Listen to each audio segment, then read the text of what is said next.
Ba, ba, ba, ba, ba.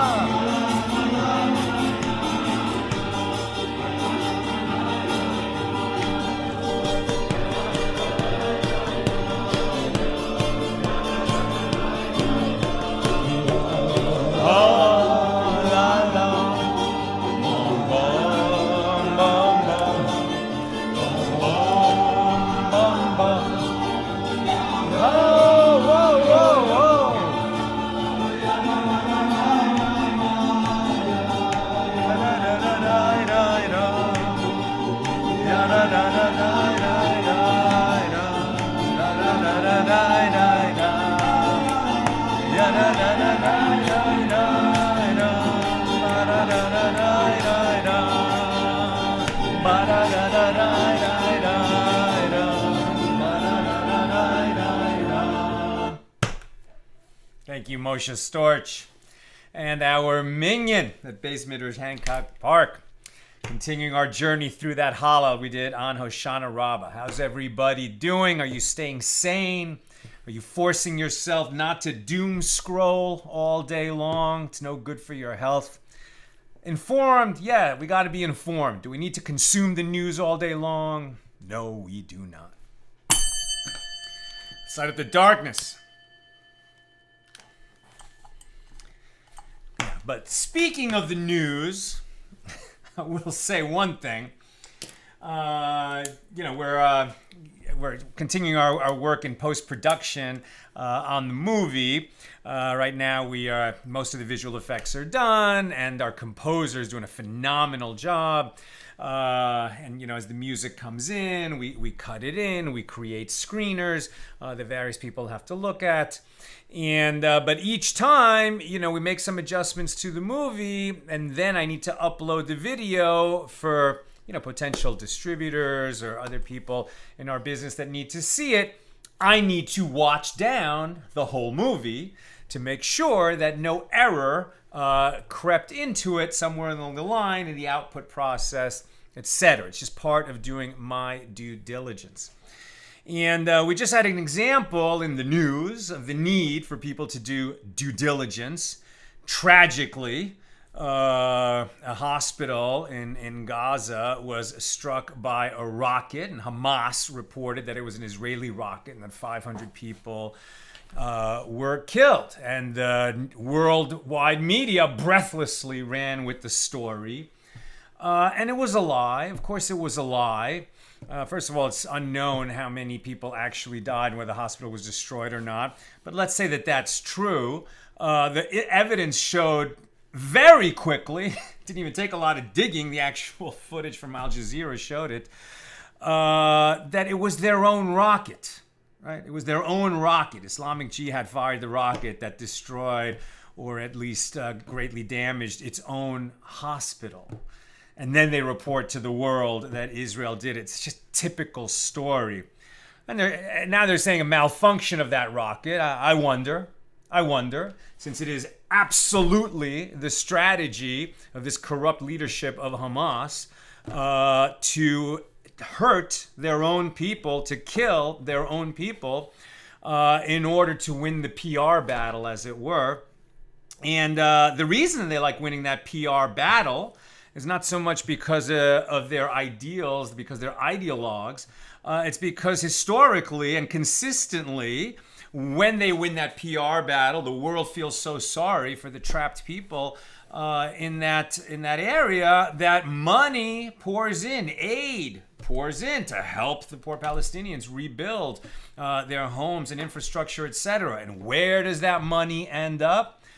A huge part of it, probably more than half of the aid for the millions of people there goes into the pockets of the corrupt leadership. Now, I've known that for a long time. I learned that in 2014 from educated sources in Israel, and I became very curious about how the media was misreporting when I myself was present, not at the shul, thank God, but I was there in Jerusalem, very close to the synagogue in 2014, where 4 rabbis were murdered by terrorists with hatchets during morning prayers. And then the terrorists were neutralized by the police, thank God. And within half an hour, the BBC was running the story breathlessly. Headline: two Palestinians killed by Israeli security forces. Not mentioning that the 4 rabbis were murdered by these guys. That had no place in the headline. I mean, they lie and they lie and they lie. Now, you don't have to take my word for this.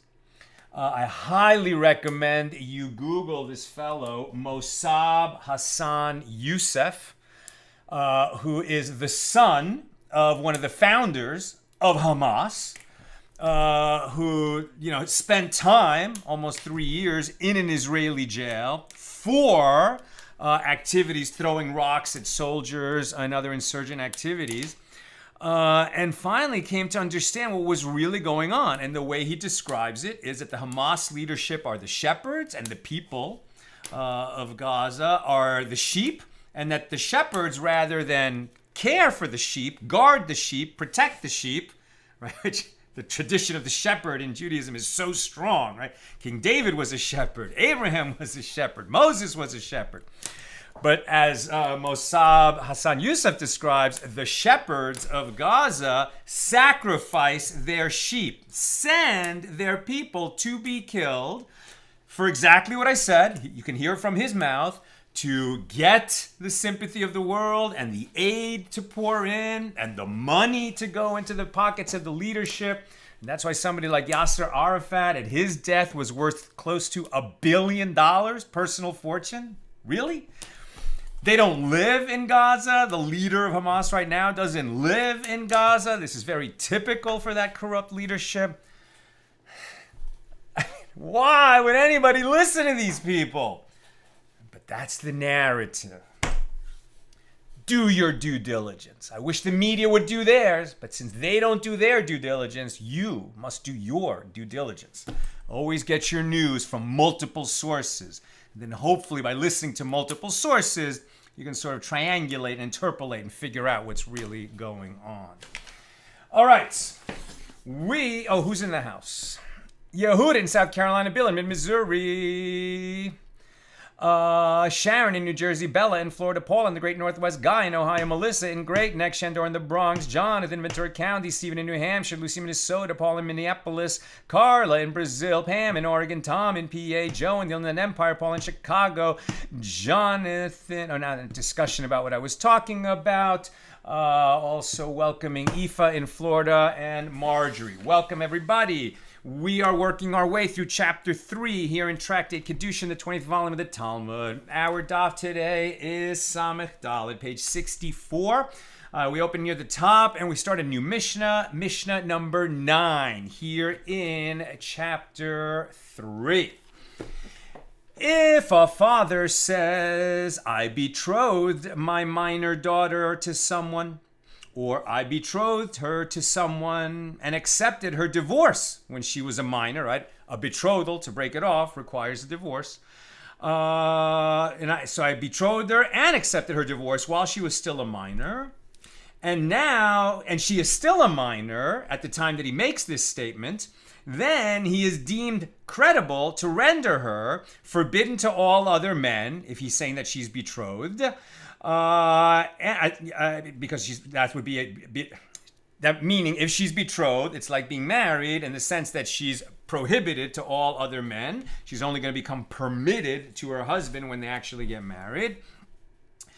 And the father is deemed credible to say that I betrothed her to some man and then divorced her, accepted divorce from that man on her behalf, which would make her, even though she's still a minor, a divorcee. And the only reason that matters is that a priest cannot marry a divorcee. A Kohen is not permitted to marry a divorced woman. So even if she was only betrothed and then divorced, this is a woman who received a get, so she's not permitted to marry a priest. I mean, it's a small percentage of the Jewish people, but a priest cannot marry a divorcee. So the father is deemed credible. Like the only evidence that this woman is a divorcee is that the father says he accepted betrothal on her behalf and divorce on her behalf. He is deemed credible to do that. Why are we saying he's deemed credible? Because he's one. Right? Normally it takes 2 witnesses to establish a matter, right? In almost all cases, to establish something as legally true, it takes two witnesses. But the father is deemed credible by himself to render her prohibited to all others if he says she was betrothed, or to render her prohibited to a priest if he says she was betrothed and divorced. But if he says, I betrothed her to someone and accepted her divorce when she was a minor, and now she is an adult woman when the father is making this statement, then his testimony of a single person is not accepted. It is not deemed credible.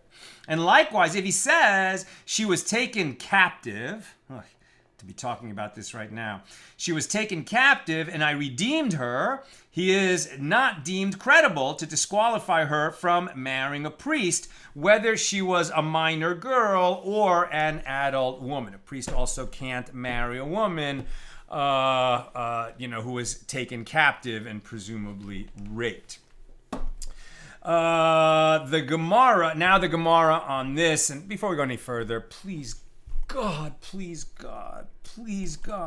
release the captives. See to it that all the captives are redeemed and brought back and reunited with their families. Please, God, let me say amen. The Gemara.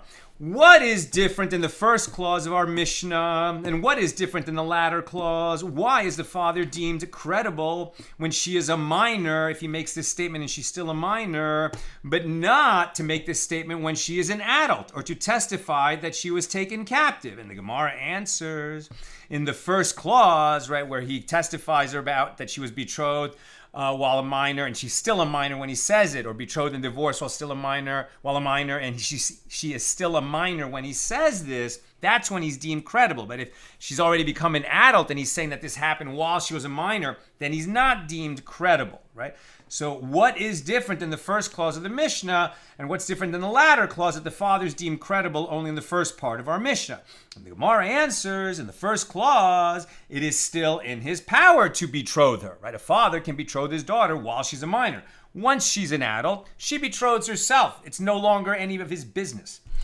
And therefore he's deemed credible while he still has the power to betroth her, to say that he had already betrothed her. The fact that she was betrothed and then became divorced, to some extent, will impact his ability to betroth her again. And that's why he's deemed credible to say it. But when she betroths herself and he has no real function in that process, then we don't believe him when he's making this statement.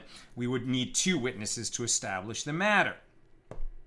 By contrast, in the second part of our Mishnah, when it is not in his power to betroth her, as one cannot betroth his adult daughter, that's why he's not deemed credible. Now the Gemara asks, but does a father not have the power to disqualify his daughter? Meaning when she's an adult, but it is in his power to marry off his minor daughter to a halal, i.e. the son of a priest who married a woman prohibited to him, right? If a priest is not allowed to marry a divorced woman, if he does marry a divorced woman, then that priest is no longer, as long as he's married to her, permitted to serve in the temple. If he divorces her, he's no longer married to this woman who was a divorcee when he married her, who's prohibited to him, then he can continue serving as a priest in the temple when the temple is standing. But the children of that union, the children of his prohibited union, right, because he married a divorcee that was not permitted to him, the children, the male sons of that union are called halalim, a halal. A halal, right, is the son of a priest who, by a woman that was not permitted to him. The son is disqualified from ever serving in the temple. He's not a mamzer. He's allowed to marry whoever he wants, but he can no longer serve as a priest in the temple, right? So, can the father of this girl that he's talking about testify, right? What is in his power to do to qualify or disqualify his daughter through his testimony? So if he betrothed, what happens if he betroths his daughter to a halal, right? To this boy who is the son of a priest by a woman that the priest was not permitted to marry. What happens? Does a father not have the power to disqualify his daughter? But it is in his power to marry off his minor daughter to a halal, i.e. the son of a priest who married a woman prohibited to him, which thereby disqualifies her from marrying into the priesthood. Right? So they're saying that if you marry your daughter off to a halal, she can marry him, right? But after that, because she married a halal, if that marriage ends, she's not going to be able to marry some other priest. Now, that's not going to hold that opinion. But a woman who is a divorcee who marries a priest, he's not permitted to do that. He becomes a halal while married to her. His children are halalim. And while he's married to this divorced woman, she's a halala, right? And now she's a halala. The divorced woman who married a priest, if he dies, for example, she won't be able to marry another priest because she's already a halala. But the daughter of this guy who's betrothing his daughter, if she marries a halal, she does not become a halala, as we shall see. Sorry for the confusing terms, but hopefully you can follow this. Right? Is it not in his power to disqualify his daughter, meaning to marry her off in a way that's going to cause her to be disqualified, not only while she's a minor, but later when she's an adult? Right? So if right, it's in his power to marry off his minor daughter to a halal, in this case meaning the son of a priest who married a woman prohibited to him, which thereby disqualifies her from marrying into the priesthood. The father should therefore be deemed credible when he claims that she was taken captive, which would also disqualify her from marrying a priest. So the Gemara responds, La kasha, this is not difficult, as one can say that the Mishna is in accordance with the opinion of Rabbi Dostai ben Yehuda, who says the daughters of Israelites are a mikveh, a ritual bath of purity for individuals of halal status. What does this mean? In other words, an Israelite woman, meaning the daughter of a Yisrael, as opposed to the daughter of a priest, the daughter of a Yisrael who marries a halal purifies their children, i.e. renders their children fit, in that any daughter born to them is qualified to marry a priest. Similarly, the woman herself does not become disqualified by her intercourse with the halal, and she may marry a priest if her husband dies. If so, a father does not have the power to permanently disqualify his daughter from marrying into the priesthood. So the Gemara challenges, but it is in the father's power to marry her off to a mamzer. That would disqualify her from marrying any Jew afterward, thereby disqualifying her certainly from marrying into the priesthood. And the Gemara answers, this Tana holds in accordance with the opinion of Rabbi Akiva, who says betrothal does not take effect even with those women with whom one is only liable for violating a prohibition of engaging in intercourse and not a more severe prohibition that would render one liable for kares, right, an early death basically, or capital punishment. So betrothal does not take effect with a mamzer. Normal definition of a mamzer is a child born of adultery, right? So a Jewish woman married to a Jewish man has an affair with another Jewish man, and she gets pregnant by her paramour rather than her husband. The child of that union is a mamzer. No Jew is permitted to marry a mamzer except for another mamzer, right? Now, Rabbi Akiva extends the definition of mamzer to include the child, and also the child of incest is a mamzer. But Rabbi Akiva says any prohibited union, the child of that prohibited union is a mamzer. Now, that seems very cruel, like to render these people mamzers who the majority of the sages would not render a mamzer. But according to Rabbi Akiva's definition, that also means that betrothal with a person that would produce a mamzer is not a betrothal. So the stringency in one area actually creates a leniency in another. Now the Gemara further challenges, but it is in the father's power to marry her off as a widow to a high priest. A high priest, no priest can marry a divorcee. A high priest cannot even marry a widow. He can only marry a virgin, and it is a positive commandment for a high priest who is single to get married, and he must marry a virgin, so it's a positive commandment for him to marry a virgin. but it is in the father's power to marry her off as a widow to a high priest. And this is in accordance with the opinion of Rabbi Simai, as it is taught in a Baraisa that Rabbi Simai says, in all cases, Rabbi Akiva deems the child a mamzer, i.e. he considers the offspring of all forbidden acts of intercourse to be mamzerim, apart from a widow to a high priest. Because the Torah stated with regard to a high priest, a widow shall he not take, and he shall not profane yechalel his seed. And from this verse it is derived that he renders his children halalim by means of marrying a widow, but he does not render them mamzerim, even according to Rabbi Akiva. And so therefore Rabbi Akiva would agree that the betrothal of the high priest and the widow, even though it's prohibited, if they did betroth each other, if he did betroth her, it is a betrothal and it would require a get to undo it. Whereas in other cases that would produce a mamzer, which is a broad category according to Rabbi Akiva, if it would produce a mamzer if they had a kid, then the betrothal is not even a betrothal, so that if they did, attempt to get betrothed, it would be meaningless and they would not even need a get to undo it. The Gemara answers, the Tana of our Mishna holds in accordance with the opinion of Rabbi Yeshava, who says, come, let us shout at Akiva ben Yosef, who would say, in every case where a Jew may not engage in intercourse with a particular woman, and he does so, the offspring that results from this union is a mamzer. This indicates that according to Rabbi Akiva, all acts of forbidden intercourse produce mamzerim. Consequently, betrothal is of no effect in the case of any prohibition, including a widow to a high priest, if you're going to be consistent, Rabbi Akiva, says Rabbi Yeshavev, which means that a father cannot disqualify his daughter from the priesthood. There's no act that a father could do with his minor daughter that would end up disqualifying her from marrying a priest later, because any betrothal that he creates for his minor daughter, if it's a kind of betrothal that would lead to disqualifying her later, the betrothal itself is not a betrothal.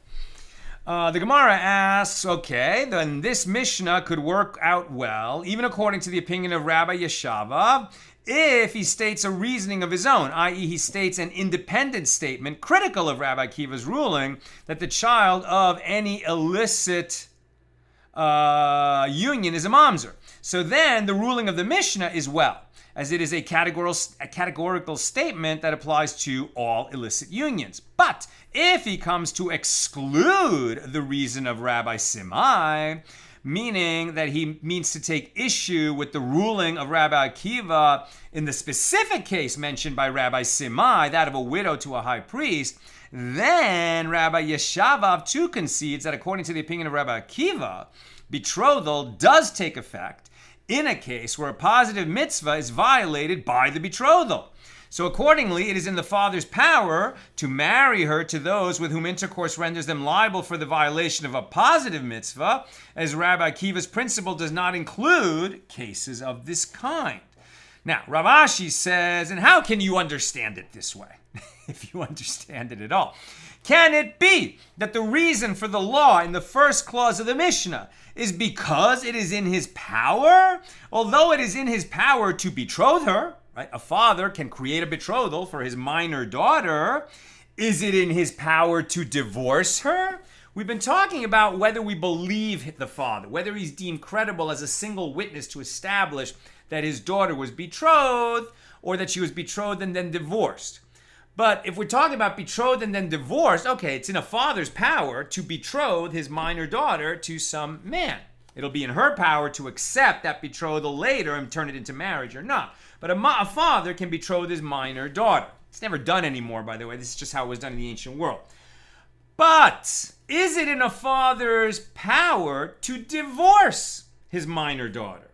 He can accept divorce from the guy that he betrothed her to, because only the husband issues the divorce, but it's not in the father's power to demand that the man that he betrothed his daughter to now divorce her. That's not in the father's power. He can simply accept the divorce on behalf of his daughter, but he can't make the divorce happen. So it's not in his power, says Rav Ashi. And furthermore, if this one, the prospective husband, says that it is not satisfactory for him to betroth her, can her father betroth her to him against his will? A father can create betrothal even against the will of his daughter, betrothal, not marriage, but he can't create betrothal for her against the will of the prospective husband, so it's not really in the father's power at all, says Rav Ashi.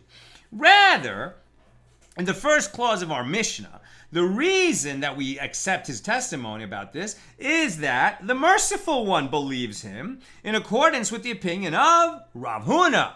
As Rav Huna says, that Rav says, from where is it derived that a father is deemed credible to render his daughter forbidden as a betrothed woman by Torah law? As it is stated, Deuteronomy 22:16, I gave my daughter to this man, la'ish hazeh, right, to this man. Now, when the father said that he married her to the man, right, la'ish, to the man, he rendered her forbidden to all other men. When he then said this, hazeh, he rendered her permitted to this specific man, her husband. And Rav Ashi explains the ruling of the Mishnah, so therefore the merciful one deems the father credible with regard to marriage, whereas he does not deem the father credible with regard to a captive. And the Torah did not grant the father any special credibility with regard to the claim that his daughter was taken captive. It's only for him to say that he accepted betrothal when it was proposed to him regarding his minor daughter. And that concludes our discussion of Mishnah number 9. Here's Mishnah number 10 of chapter 3.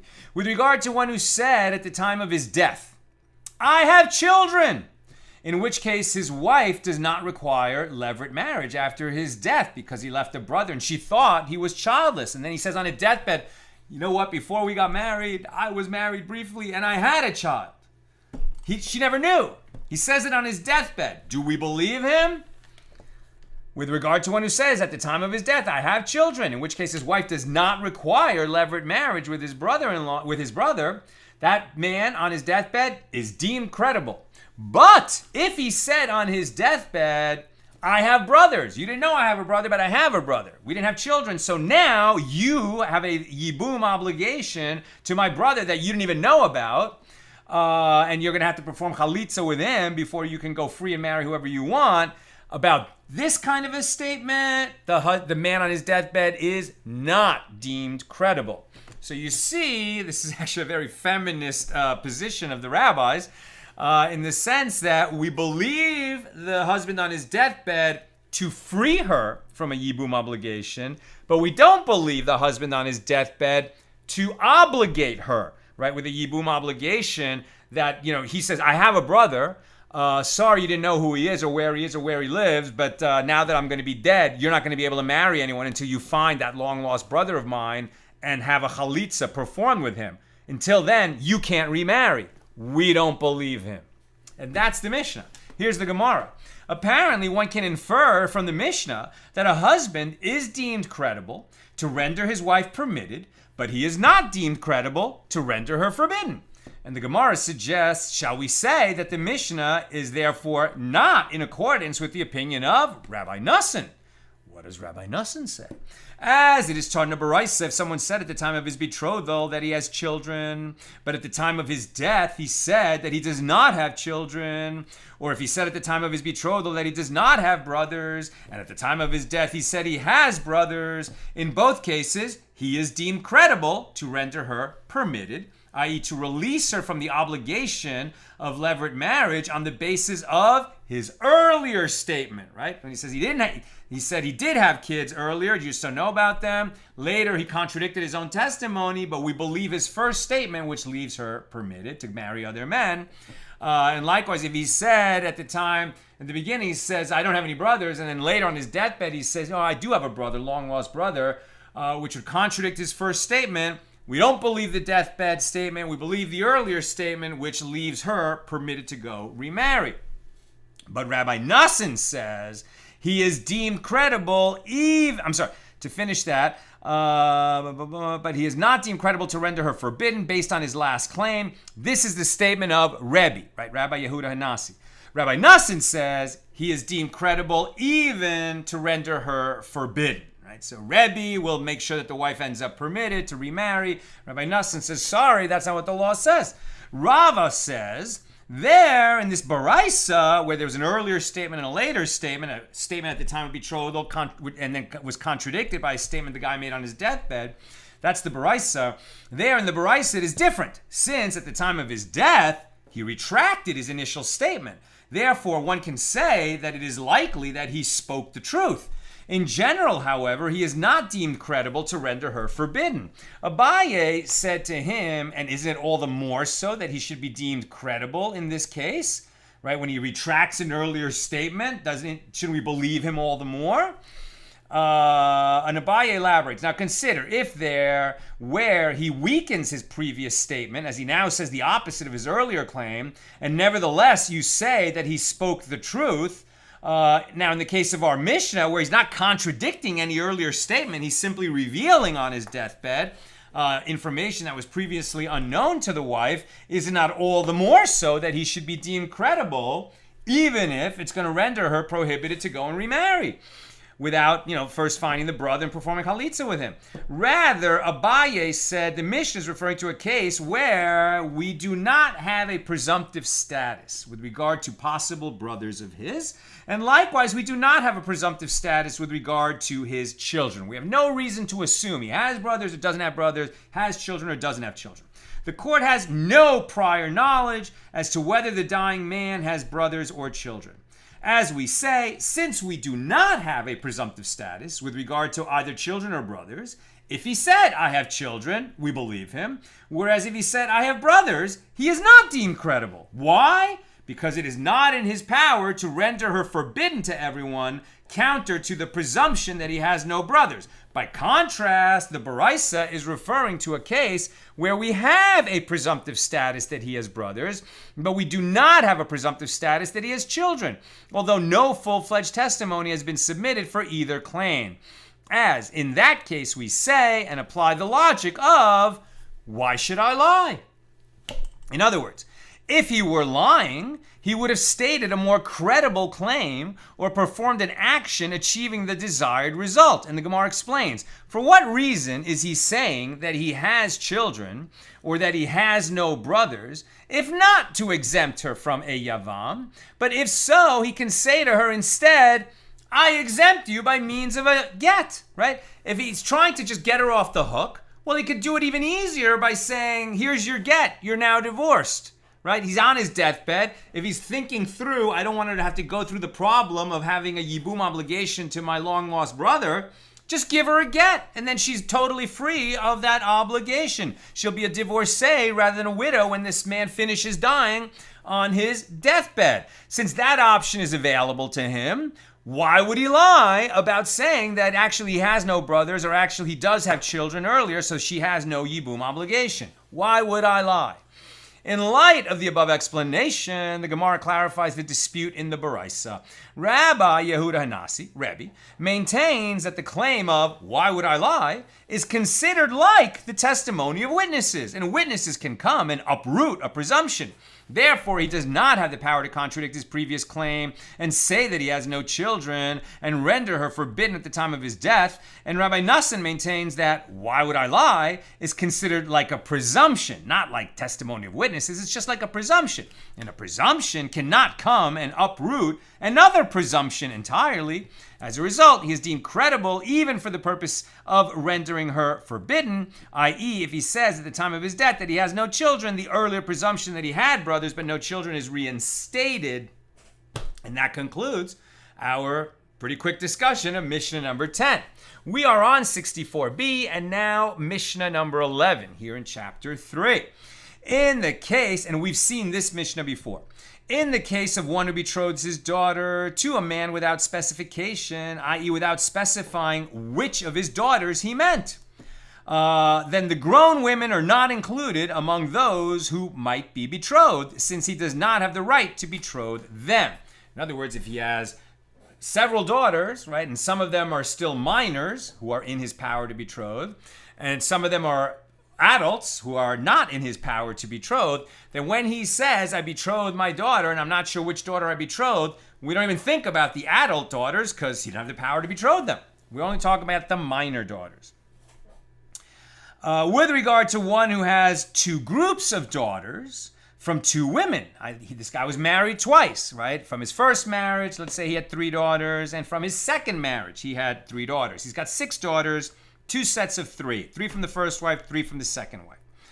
Right, so with regard to one who has 2 groups of daughters from 2 women, and he said, I betrothed my elder daughter to someone, but I do not know if I meant the eldest of the older group of daughters, or the eldest of the younger group of daughters, or the youngest of the older group, who is nevertheless older than the eldest of the younger group.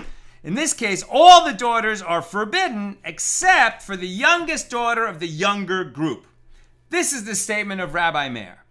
Rabbi Yosef, much more lenient, says, despite the uncertainty, they are all permitted except for the oldest girl of the older group. As one who says elder without further specification, he probably meant the oldest of all the girls. And similarly, if one said, I betrothed my younger daughter, but I do not know if I meant the youngest of the younger group, or the youngest of the older group, or the eldest of the younger group, who is nevertheless younger than the youngest of the older group, they are all forbidden except for the eldest of the older group. This is the statement of Rabbi Meir. And Rabbi Yosef says they are all permitted except for the youngest of the younger group. Permitted meaning that the uncertainty only applies to the youngest of all the girls or the oldest of all the girls, depending on whether they said I married, I betrothed the older or I betrothed the younger, and I don't know which of the girls I meant. We're only going to apply the uncertainty into the minimum case, right? Meaning the fewest. We're going to apply that uncertainty to the smallest number of these girls possible, says Rabbi Yosef, and it's only going to apply to the oldest or the youngest. In other words, before she can go and get married, she's going to require a get from whoever this guy was that the forgetful father betrothed her to. And all the other girls can simply go and get married without getting a get. That's the Mishnah. Here's the Gemara. The Gemara asks from the ruling of the Mishnah that one who betroths his daughter without further specification certainly did not betroth an adult daughter. That was the first part of our Mishnah, because he could only be talking about his daughter who's a minor, who he has the power to betroth. And from this it may be inferred that all minor girls are included in the uncertainty if he had more than one. So one can learn from the Mishnah that betrothal that is not given to consummation, i.e. where the husband may not consummate the marriage, in this case because each of the women might not be his wife, but rather his wife's sister, is nevertheless considered betrothal to the extent that each of the women requires a get, a bill of divorce, to render her permitted to go marry whoever she wants. This contradicts the opinion of Rava that betrothal that is not given to consummation, because you can't marry 2 sisters, does not take effect at all. There was no betrothal and no get is needed. The Gemara rejects this. Here we are dealing with a case where there are only 2 daughters. One is an adult and one is a minor. So the Gemara questions this explanation. But the Mishnah teaches grown women in the plural. So the Gemara explains, what is the meaning of grown women? The Mishnah is not referring to a father who has more than one adult daughter. Rather, it means grown women in general. In other words, whenever men betroth one of their daughters who are grown women are not even under consideration. If there's only one minor daughter, we know who he betrothed. If there are multiple minor daughters, then there's uncertainty. Obviously, all of this is avoidable if you just keep track of who you betrothed your daughter, which daughter you betrothed, and to whom you betrothed her. But what we're talking about is these difficult liminal cases so that we can test our understanding of the law. So the Gemara now asks a different question. This law is obvious as what are grown women doing in this context? How could it be suggested that a father could betroth a man to his daughter who is a grown woman? He doesn't have the right to do that. His authority extends only to his minor daughters. So the Gemara answers, here we are dealing with a case where the adult daughter appointed her father as her agent to accept her betrothal for her. And he proceeds to betroth one of his daughters without specifying which one. Now, lest you say, with regard to this situation, that when he accepts the betrothal, he accepts it with his adult daughter in mind because he is her agent, the Mishnah teaches us that a person does not put aside a matter from which he derives benefit, i.e. the betrothal of his minor daughter, where any money of betrothal goes to him, in order to perform a matter for which he does not derive benefit, i.e. the betrothal of his adult daughter, where any betrothal money that comes in goes to her. Now, the Gemara rejects this analysis. Are we not dealing, even with a case where the daughter says to him, as a reward for fulfilling your agency, my betrothal money shall belong to you? So this would mean that the father derives benefit from the betrothal of his adult daughter, just like he would derive benefit from the betrothal of his minor daughter. And the Gemara counters, even so, a person does not put aside a mitzvah that is imposed upon him, i.e. the betrothal of his minor daughter, to perform a mitzvah that is not directly imposed upon him, the betrothal of his adult daughter. Since she is of age, her betrothal is her own responsibility, not his. The Mishnah taught, with regard to one who has two groups of daughters, now we're talking about the two groups of daughters from two wives, and he betrothed the elder of them, but he was unsure which one he meant when he said the elder. Rabbi Meir and Rabbi Yosef dispute which of them is betrothed. And the Mishnah adds that the same dispute applies if he betrothed the younger daughter, as we said. So the Gemara comments, and it is necessary to state this law both with regard to when he said, I betrothed the elder, but I don't know who I meant, or I betrothed the younger, but I don't know who I meant. It's the same outcome, right? Same exact analysis, and yet now the Gemara is telling us that the Mishnah needed to include both cases. Why? Because there's something different about betrothing the elder and betrothing the younger. What's different? As had the Mishnah taught us only that the rabbis of the Mishnah disagree with regard to the first case, one might have claimed that in this case, Rabbi Meir says that they are all prohibited except for the youngest daughter of the younger group. And the reason is that since there is one younger than her, he calls any daughter who is not the youngest elder. But in this case of one who betroths his younger daughter, say that he concedes to Rabbi Yosef that a father calls only that one who is the youngest of all younger, as a father prefers to call his daughters elder whenever possible. And conversely, if the law was stated only with regard to this case, that of the younger daughter, one might have said that Rabbi Yosef says his opinion only in this case for the above reason, but in that case of the father who's betrothed his elder daughter, but he's not sure which daughter he meant when he said that, you might say that Rabbi Yosef would concede to Rabbi Meir. Consequently, it is necessary for the Mishnah to specify both cases. The Gemara asks a question. With regard to these opinions, is this to say that Rabbi Meir maintains? Now, it's not that the sages are pushing it to where it doesn't make sense. It's that the difficulties that arise where there's uncertainty require this kind of ultra thorough analysis. Now the Gemara asks a question with regard to these opinions. Is this to say that Rabbi Meir maintains a person places himself in a situation of uncertainty, i.e. people issue statements and accept upon themselves obligations that are not clearly defined? As Rabbi Yosef maintains that a person does not place himself in a situation of uncertainty, as one has only a well-defined situation in mind. But haven't we learned that these two Tanaim state the exact opposite opinions? In a Mishna in Tractate Nedarim, page 60a, if one takes a vow that wine is forbidden to him until Passover, it is forbidden to him until Passover arrives. But if he said until it will be Passover, then it is forbidden to him until Passover ends. And that Mishnah continues, if he said until before Passover, Rabbi Meir says it is forbidden to him until Passover arrives. And Rabbi Yosef says it is forbidden to him until Passover ends. And this indicates that Rabbi Meir holds that one does not put himself into a situation of uncertainty, as despite his mention of the presence of Passover, which might be referring to any of the days of the festival, he does not mean one of the days of Passover itself, but until the arrival of the festival. Whereas Rabbi Yosef claims that his words apply to each of the days of Passover due to uncertainty. This is the opposite of the above interpretation of the Mishnah concerning a man who betroths his daughter, right? Where Rabbi Yosef says that we minimize uncertainty and only obligate the youngest of the girls to get a get. If the guy says, I betrothed the younger, and I don't remember what I meant when I said that.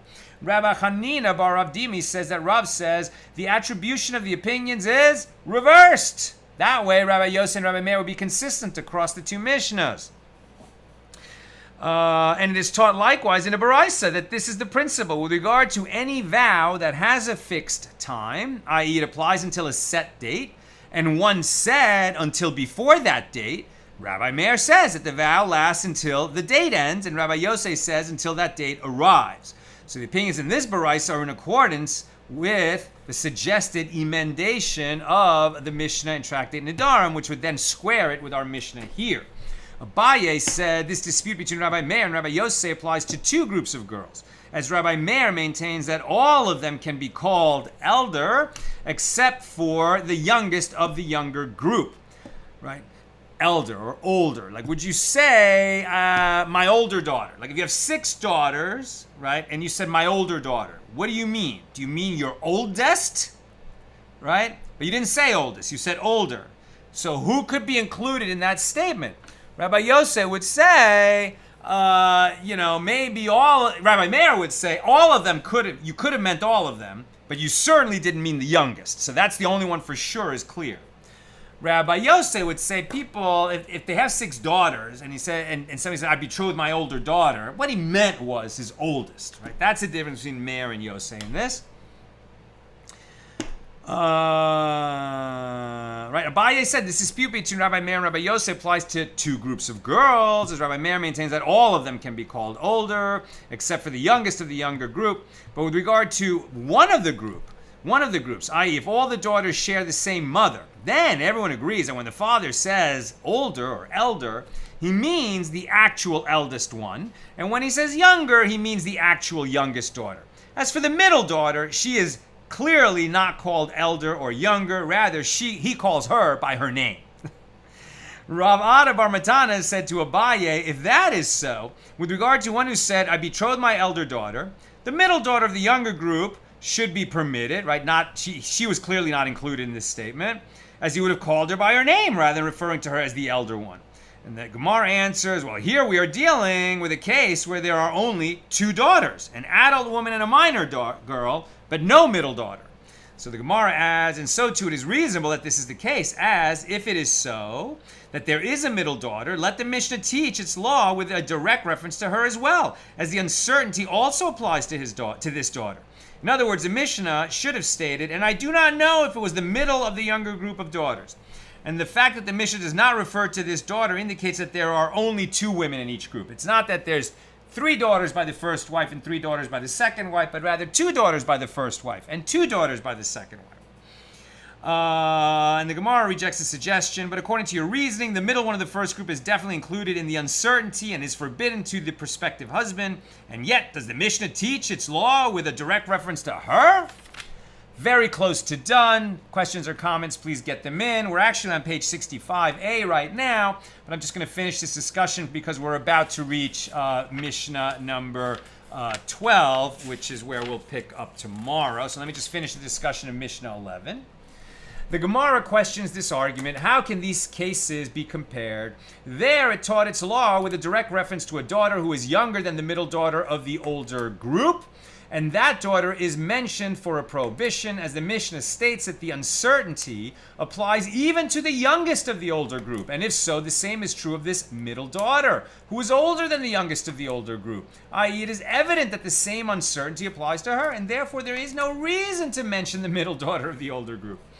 Conversely, here with regard, why am I thinking of my own grandpa?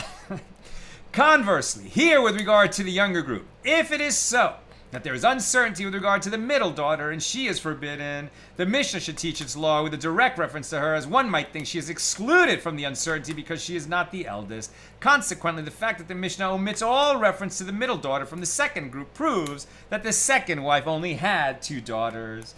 Rav Huna, the son of Rav Yehoshua, said to Rava, but there is the case of Passover, which is comparable to one group of daughters, as all the days of the festival are part of a single group, and yet Rabbi Meir and Rabbi Yosef disagree with regard to that case. So this apparently contradicts Abaye's opinion that everyone agrees in the case of a single group.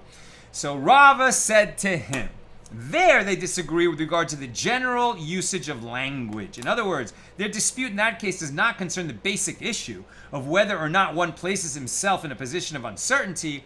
Rather, they disagree over the way people speak. One sage, Rabbi Yosef, holds that the phrase until before Passover means until just before Passover. And the other sage, Rabbi Meir, holds that it means until Passover passes and ends. That concludes our discussion of Mishnah number 11.